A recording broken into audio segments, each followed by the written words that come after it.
Pemirsa, jumpa lagi kita di kanal YouTube satukannesia.com.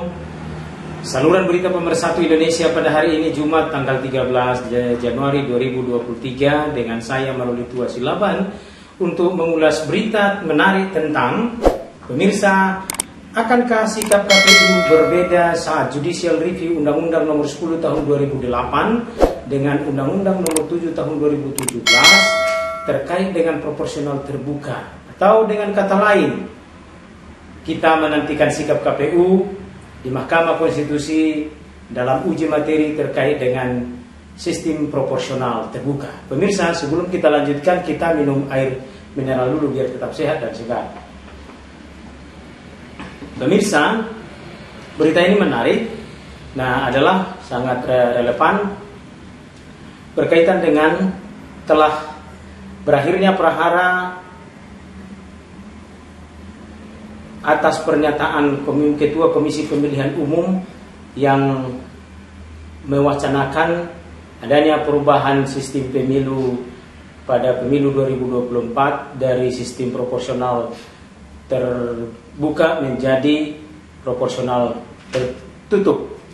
Hal ini menjadi ramai dan menjadi perdebatan panjang karena Ketua KPU mewacanakan adanya perubahan sistem proporsional terbuka menjadi tertutup, padahal masih sedang berproses di uji materi di Mahkamah Konstitusi. Pemirsa, pernyataan Ketua KPU Hasyim Asyari tersebut mendapat reaksi keras dari 8 partai politik dan juga 8 fraksi di DPR yang menolak diterapkannya perubahan sistem proporsional terbuka menjadi proporsional tertutup. Tentunya kita mengikuti bersama Ketua KPU Hasyim Asyari dalam rapat dengar pendapat dan rapat kerja dengan Komisi 2 DPR RI pada hari Rabu tanggal 10 Januari 2023. Ketua KPU Hasyim Asyari telah menyampaikan permohonan maaf dan siap melaksanakan dan menyelenggarakan pemilihan umum tahun 2024 sesuai dengan Undang-Undang Nomor 7 Tahun 2017 tentang pemilihan umum, yang di dalamnya mengatur sistem penyelenggaraan pemilu adalah dilakukan dengan proporsional terbuka sebagaimana diatur di dalam pasal 168 ayat 2 Undang-Undang Nomor 7 Tahun 2017 tersebut. Pemirsa, terkait dengan ulasan berita kita hari ini, yaitu akankah KPU berbeda sikap pada saat uji materi Undang-Undang Nomor 10 Tahun 2008 dengan uji materi yang akan dilaksanakan oleh MK yang telah didaftarkan di Mahkamah Konstitusi, sebagaimana menjadi pemberitaan yang ramai di akhir-akhir ini. Tentunya kita akan menantikan sikap KPU. Karena itu dalam proses penantian sikap KPU terkait dengan uji materi frasa proporsional terbuka yang saat ini sedang diproses di Mahkamah Konstitusi, kita akan mendengar dan mengikuti, menyaksikan, mencermati sikap KPU pada uji materi Undang-Undang Nomor 10 Tahun 2008, yang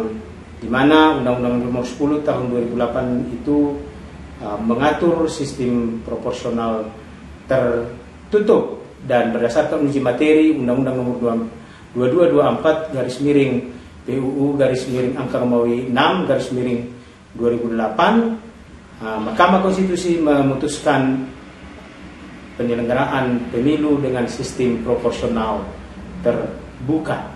Pemirsa, dalam persidangan tanggal 18 November 2008 dalam perkara uji materi nomor 2224 PUU garis datar angka Romawi 6 garis miring 2008, KPU telah menyampaikan sikapnya secara tertulis di muka persidangan, yang pada pokoknya KPU memberikan 3 poin penting, adalah terkait dengan ketentuan pasal 55 ayat 2 Undang-Undang Nomor 10 Tahun 2008. Yang kedua, KPU menyampaikan sikap dalam uji materi tersebut terkait dengan pasal 205 ayat 4, ayat 5, ayat 6 dan ayat 7 Undang-Undang Nomor 10 Tahun 2008, dan KPU juga menyampaikan sikap keterangannya terkait dengan norma yang diatur dalam pasal 214 huruf A, huruf B, huruf C, dan huruf D, huruf E Undang-Undang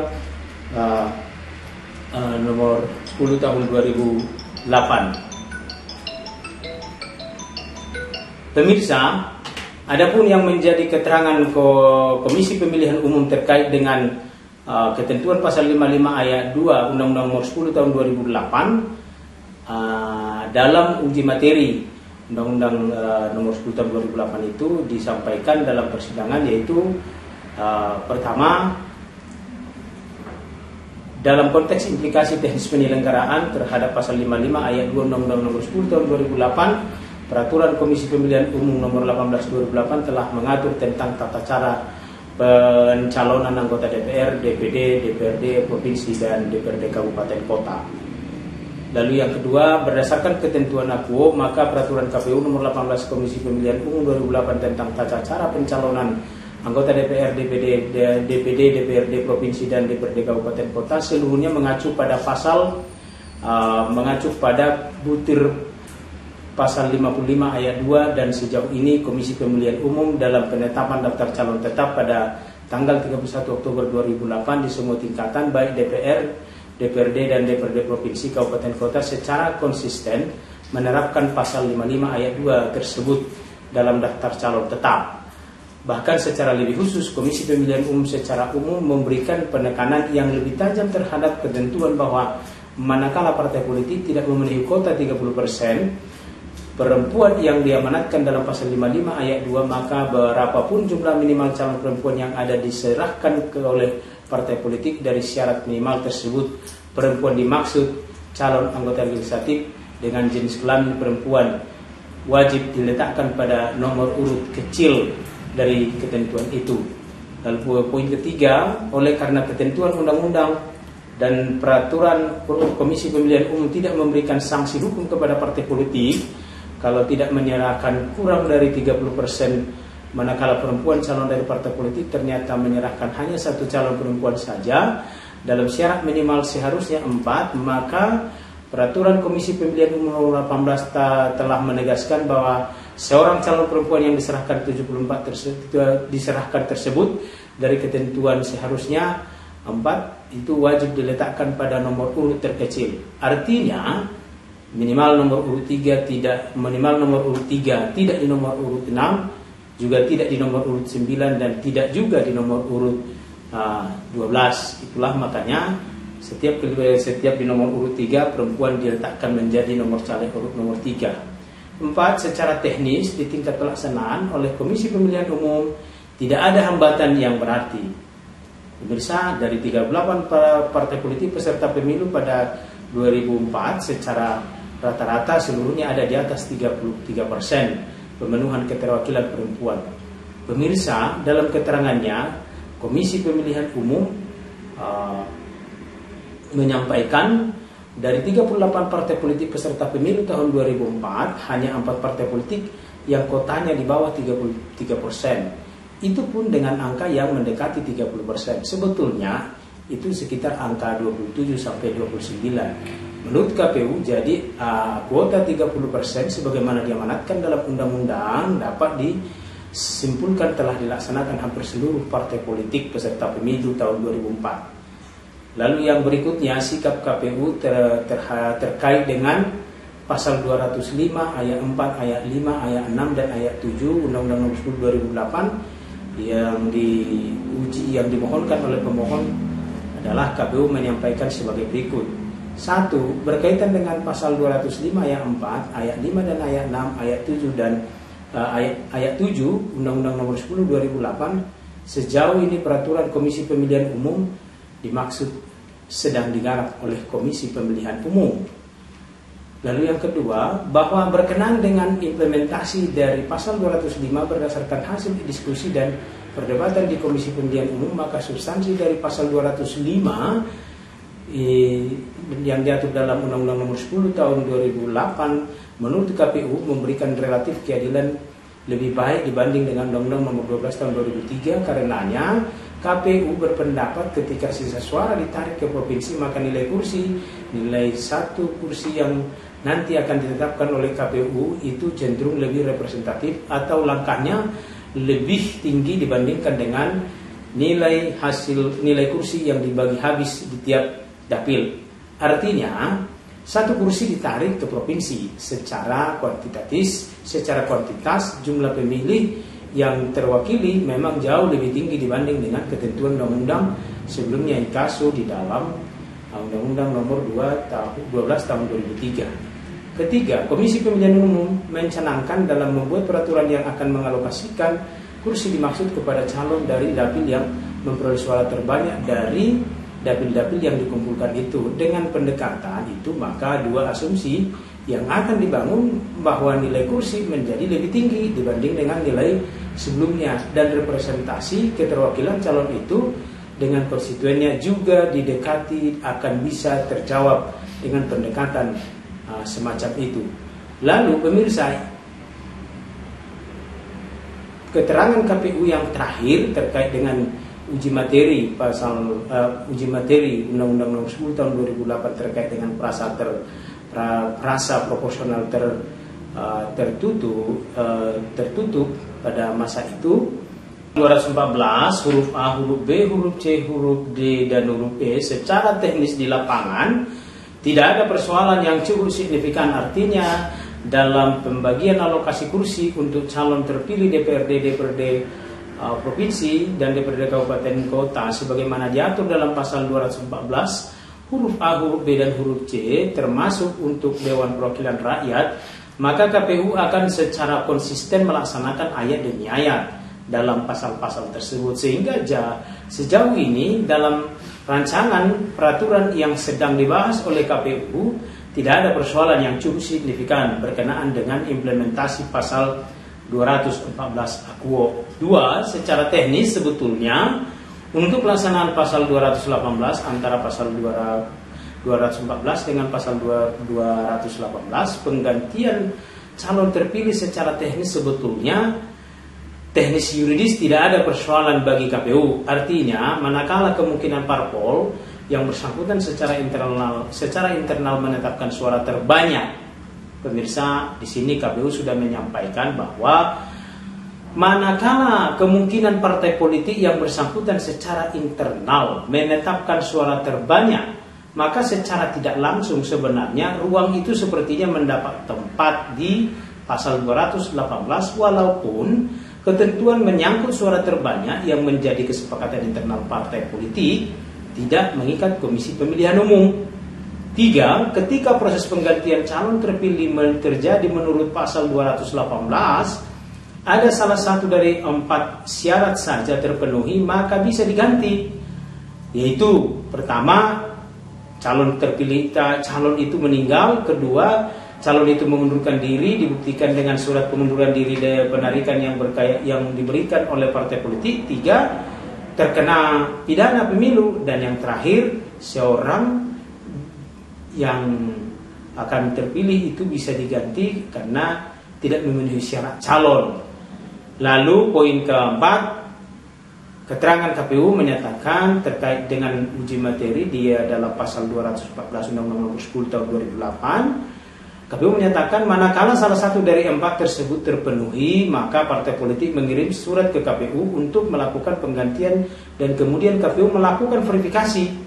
Apabila terbukti calon tersebut dapat diganti, maka penggantiannya menurut pasal 218 diserahkan sepenuhnya kepada partai politik yang bersangkutan sepanjang terdaftar di daerah pemilihan itu dan masih memenuhi syarat.